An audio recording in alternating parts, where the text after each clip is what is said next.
The special report that we planned to bring you tonight was about domestic politics, the battle among the Democrats. But we think the crisis in the Iraq American is more hostages out urgent of right Iran. now than the campaign. Government of the United States is now Some trying to get 60 the Americans, deposed Shah, thousands including around out of our citizens, country. who Historic just events saw are signed almost by on parallel tracks. now beginning their The new president has not Here's a been in office. We continue to face a grave situation in Iran.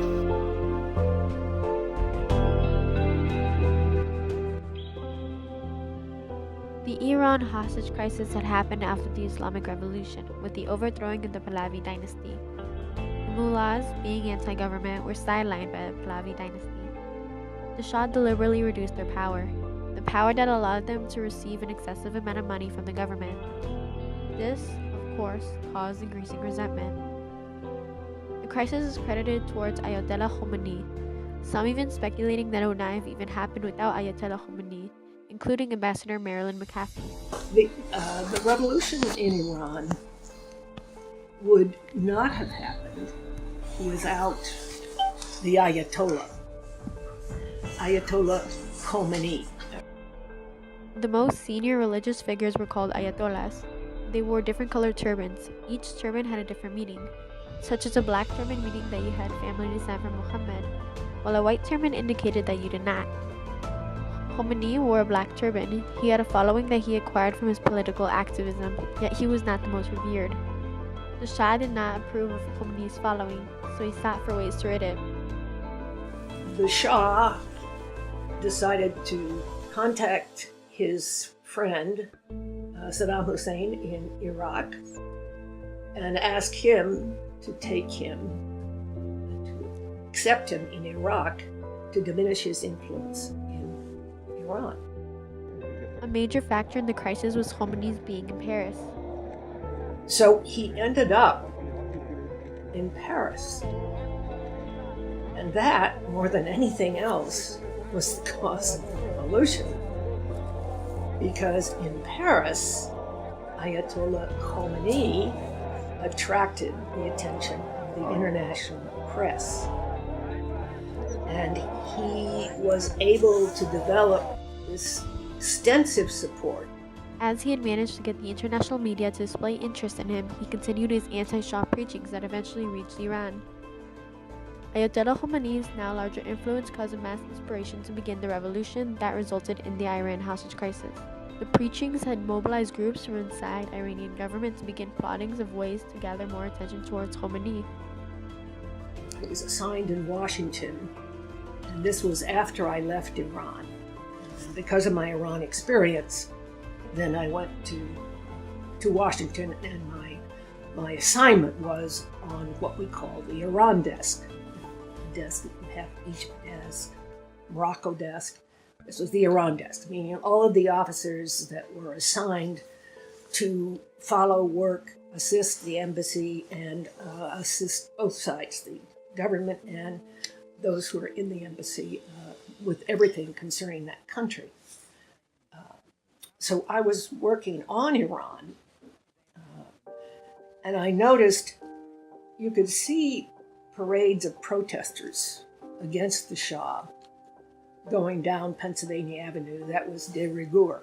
If you had a demonstration, you went down Pennsylvania Avenue, you marched to Lafayette Square, and you put up your posters, and you made as big a rally as you could. In fact, Khomeini's influence has grown so large to the point of it even reaching Washington. Ambassador Marilyn McCaffey has been kind enough to share some of her personal experiences working during the crisis and experiencing such dramatic protests. Protests so large to the point in which she got tear gas for even being remotely near them. The crowd by that time had become pretty large. And I had noticed that the marches, the protesters marching in the streets, had gone from just a few people to more and more and more. And the news media put Ayatollah Khomeini on the news almost every night. And so it just kept a drumbeat behind the opposition and behind all of the Iranians who fled Iran. So those protest lines grew larger and larger and larger. And when the Shah paid an official visit to Washington, then there was a real explosion around the White House. Explosion of people, of protest. Not an explosion literally. But the result was that the police and the White House security guards had to use tear gas. So those of us who were there on the lawn at the White House to welcome the Shah got tear gassed. Eventually, it has been decided by the Iranian students and radicalists that the best way to bring attention to Khomeini's preachings would be by doing something dramatic. With this in mind, on November 4th, 1979, a group of Iranian students raided the embassy in Tehran, taking 90 people hostages, including 66 Americans. The Iranian government failed to formally recognize the issue, and one day later, on November 5th, 1979, even went as far as to cancel military treaties with the United States.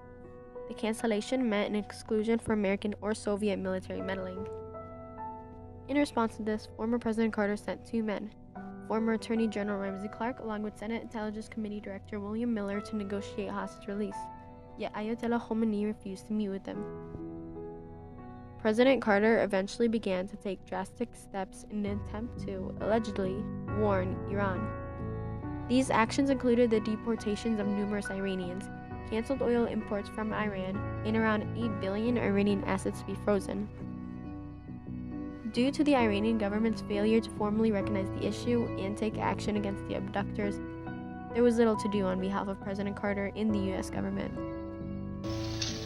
We continue to face a grave situation in Iran, where our embassy has been seized and more than 60 American citizens continue to be held as hostages in an attempt to force unacceptable demands on our country.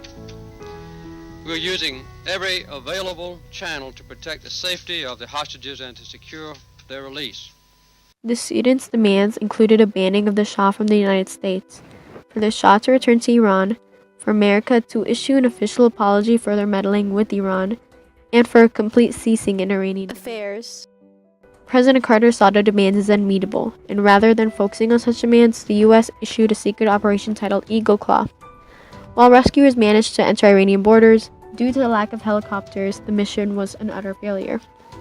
The United States was seen as weak and defenseless in behalf of Iranians, and were belittled in the Iranian government. The negotiation process was not easy. American morale was dreadfully low. Former President Carter forcefully added economic sanctions and heavy amounts of diplomatic pressure to quicken negotiations for the release of the hostages. Negotiations were focused on strictly specific things, such as the unfreezing of Iranian assets and the release of hostages. Eventually, the students did set the hostages free on January 1981, which is 444 days after the hostage-taking crisis began, after the United States and Iran signed a formal agreement agreeing upon the release of hostages along with the unfreezing of Iranian assets. Based on the willingness of the Revolutionary Council to receive them, I am asking two distinguished Americans, Mr. Ramsey Clark and Mr. William J. Miller, to carry this letter to you and to discuss with you and your designees the situation in Tehran and the full range of current issues between the U.S. and Iran. In the name of the American people, I ask that you release unharmed all Americans presently detained in Iran and those held with them, and allow them to leave your country safely without delay. I ask you recognize the compelling humanitarian reasons firmly based in international law for doing so. I've asked both men to meet with you and to hear your perspective on events in Iran and the problems which have arisen between our two countries. The people of the United States desire to have relations with Iran based upon equality, mutual respect, and friendship.